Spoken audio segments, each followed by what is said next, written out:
from the emotional to the action level when confronted with human suffering. I mean, to feel responsible of taking action to change the unjust situation. Well, there is some research about this, and a man named Daniel Batson in the University of Kansas has done some very interesting studies about the connection between the emotion of compassion and action that relieves the suffering. What he's found is that when there's something that it's very easy for the person to do and there's no impediment, then if you can get a person to feel sympathy by giving them a vivid story about somebody suffering, they actually will go out and do that. So, they'll tell a story about some poor student who's broken her leg and she can't get to class, and you have a car and it's very easy for you to drive the student to class. Usually they'll actually do that. So it looks like the problem is not so much with human beings and their compassion, which works quite well, but with the many things that step between the compassion and the action. I mean, for example, if the person's not a student at the University of Kansas, but suppose the suffering person is way over there in India, well, then they have no idea what they can do in order to help. It all just seems too bewildering. There's so many people who are hungry, and I only have a little bit of money, so what am I supposed to do? And so I think for that reason, you also need good institutions, both at the national level and at the global level. If you think about a nation, if we were supposed to relieve poverty by voluntary compassion alone, that would be terrible. We know that from the Victorian era, when that's all we had. And then what happened is that people helped the people they liked. They didn't help the people they didn't like. They talked about the deserving poor and the undeserving poor. And sometimes they were just so confused about who to give to that they didn't do anything at all. What helps is a good tax system that actually takes some of your money and distributes it fairly to everyone. And then you don't have to think, how shall I do it? So I think on the global level, we need good institutions that will do that. It's much harder to think what those institutions will look like than it is in the nation case, because I don't really think we want a world state, but we want actually nations to just resolve to give much more of their money in aid to poorer nations than they now do. So that's something I'm actually writing about now.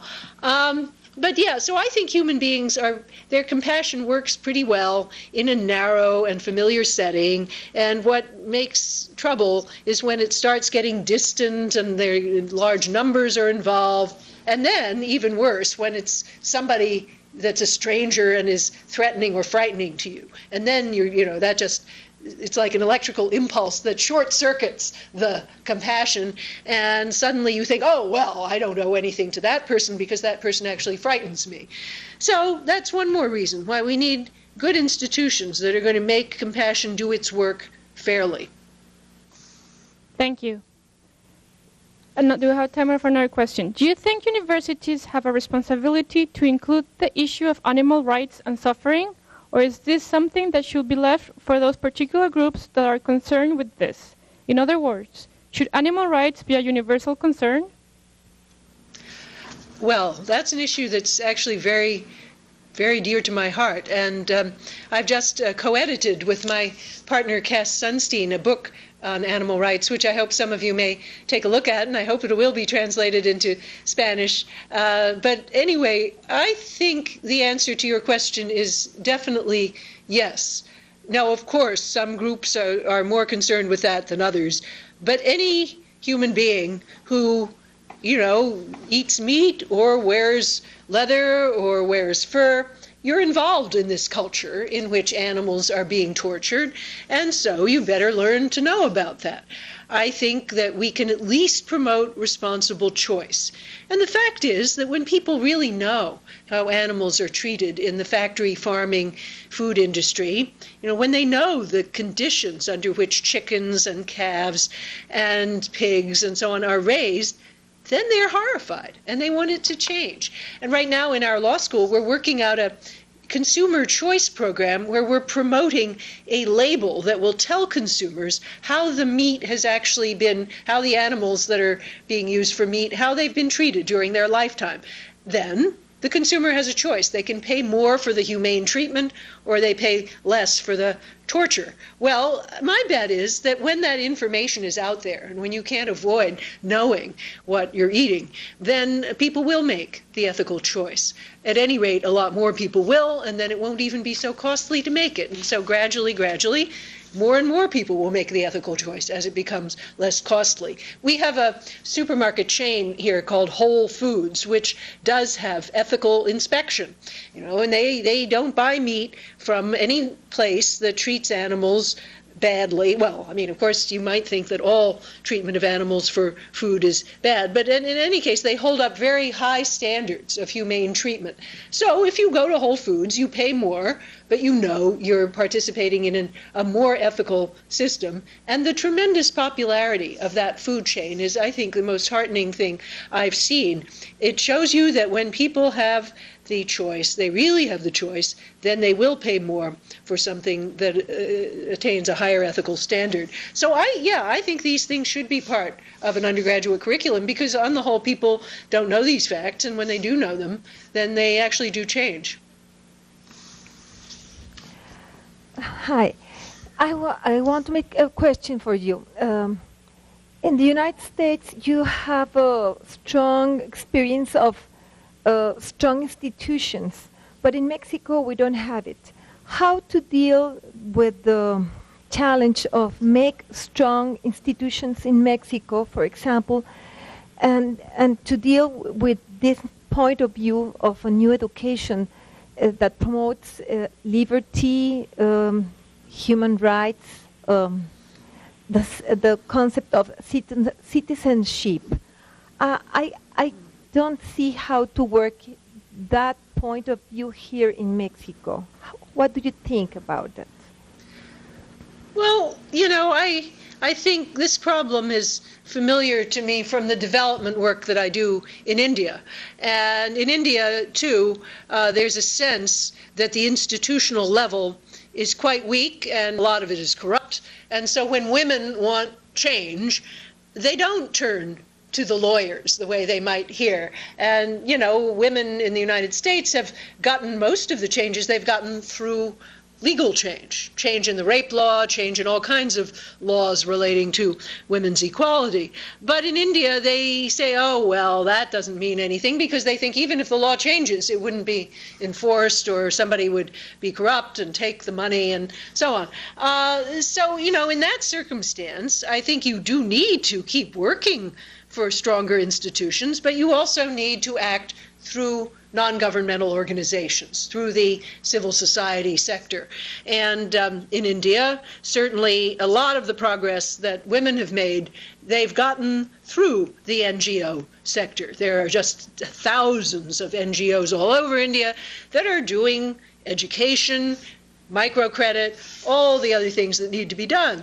And so I think that's where you can certainly turn in that direction. But I think you're not even going to get there if you don't focus first on education, on making people aware of the issues that need to be changed and cultivating the faculties of sympathy and also of anger protesting against injustice that are necessary to bring about good action in civil society, but also ultimately to bring about and sustain institutional change. And I would say, to give India as an example again, through this tireless working in NGOs on the question of education in rural areas and education for women, gradually even political mobilization eventually took place. And 2 years ago, India put into the basic rights section of its constitution a guarantee, which can be legally enforced, that all children will have free compulsory primary and secondary education up to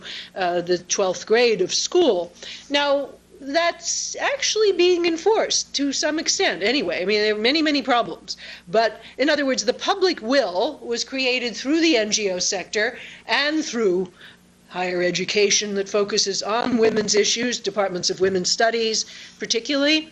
And then that led to political mobilization, which in turn led to the legal and institutional change. So I think no reason why something like that couldn't happen elsewhere also. You spoke before about the movement from emotions to actions. I wonder if you could elaborate in the movement that I would say from what you are proposing for universities, that means critical thinking and awareness of global citizenship and the development of imagination, how to move from that to norms and legislation.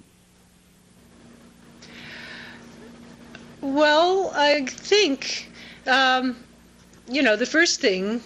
first step is to try to get people to have a good debate about these issues. And that's really what higher education can supply. It supplies a rich range of alternatives and enough knowledge and sympathy behind them that the debate unfolds in a reasonable and informed way. And so let's suppose we're talking now, I'll just pick some example about the treatment of criminals or the problem of criminal justice in our society. And I pick that because in the US, I think that's one of our biggest problems. Well, then in education, you want to start thinking well about race and the connection between the criminal justice system and racism. And so if you have a general course that acquaints you with the history of racial problems in your society, that's a first step in being an informed participant in debates about racial profiling in criminal justice, or the tremendous disproportionate population of African Americans who are in our horrible, disgusting prisons. So, that kind of basic information then leads to a richer debate. And instead of just seeing African Americans as troublemakers who might as well be in jail almost before they've done anything, right?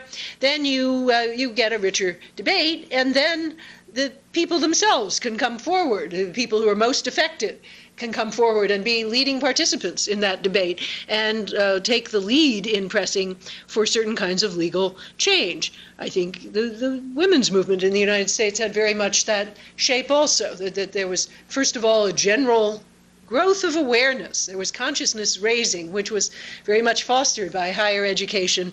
And then there was specific sorts of proposals for legal change. These things are often slow. And I think it helps to have your eye fixed on 3 or 4 very specific things that you'd like to accomplish first of all, and, work for those things. And then you feel like you accomplished something in the way that the women's movement in the United States fixed on the law regarding rape and the fact that a raped woman's sexual history was admissible in court and so on. So they picked on these specific things that they wanted to change, and they kept working on that. And then having done something on that, then they moved on to sexual harassment in the workplace, and they work on that. So that if you have an agenda that's very concrete, then I think you can harness it to your liberal education in a way that leads to concrete action so that you feel you're actually doing something and people don't give up in despair thinking, oh, it's all too hopeless, there's too much that needs to be changed. But they feel, no, I've done my little bit here, now let's move on to the next issue. Thank you. We have a question from Mexico City, and it says, Professor Nussbaum, what is your personal definition of ethics?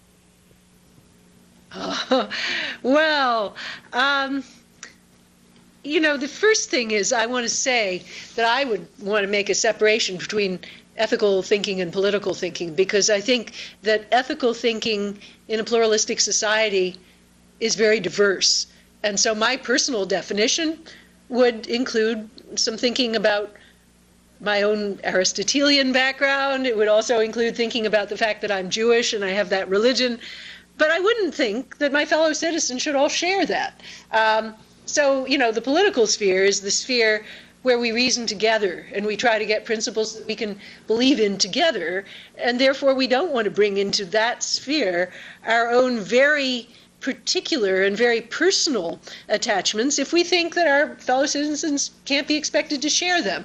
This was brought out very nicely by the people who framed the Universal Declaration of Human Rights. Jacques Maritain, the great Catholic philosopher who worked on the Universal Declaration, said that, as a Catholic, I think of issues of human rights in terms of the idea of the soul. But of course, I don't want to bring the idea of the soul into a cross-cultural debate that's trying to set up some basic human rights documents, because other religions have different ideas of the person.